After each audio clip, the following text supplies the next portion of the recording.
ఆంధ్రప్రదేశ్లో మంత్రులకు శాఖల కేటాయింపు జరిగింది. ఈ మేరకు ఏపీ ప్రభుత్వం ఉత్తర్వులు జారీ చేసింది. సీఎం చంద్రబాబు వద్ద సాధారణ పరిపాలన శాఖలతో పాటు శాంతి భద్రతలు తన వద్దే ఉంచుకున్నారు. వంగలపూడి అనితకు హోమ్ అఫైర్స్ విపత్తు శాఖ కేటాయించారు.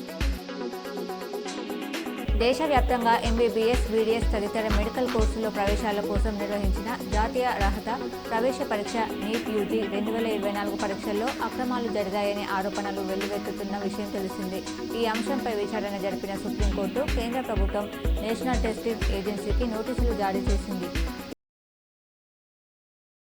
నందిపేట మండలంలోని సిహెచ్ కొండూరులో శ్రీ రాజలక్ష్మీ నరసింహ ఆలయంలో ద్వితీయ వార్షికోత్సవం అత్యంత వైభవంగా నిర్వహించారు. పెద్ద ఎత్తున భక్తులు పాల్గొన్నారు. మోటార్ మండల కేంద్రంలోని భవిత విద్యా వనరుల కేంద్రంలో ప్రత్యేక అవసరాలు కలిగిన పిల్లలు ప్రవేశాలు తీసుకోవచ్చని ఐఈఆర్పీ సునీల్ తెలిపారు.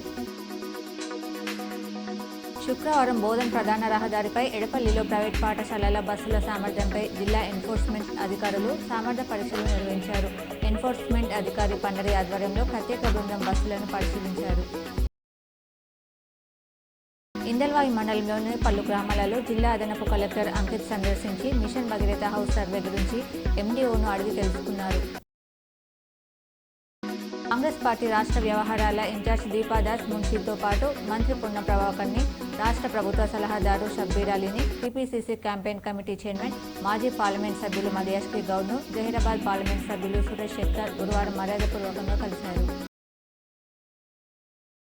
తీహార్ జైలులో ఉన్న ఎమ్మెల్సీ కవితతో ఆమె సోదరుడు కేటీఆర్ ములాఖత్ అయ్యారు. కవిత యోగక్షేమాలను అడిగి తెలుసుకున్నారు. అనంతరం హైదరాబాద్కు తిరుగు ప్రయాణమయ్యారు.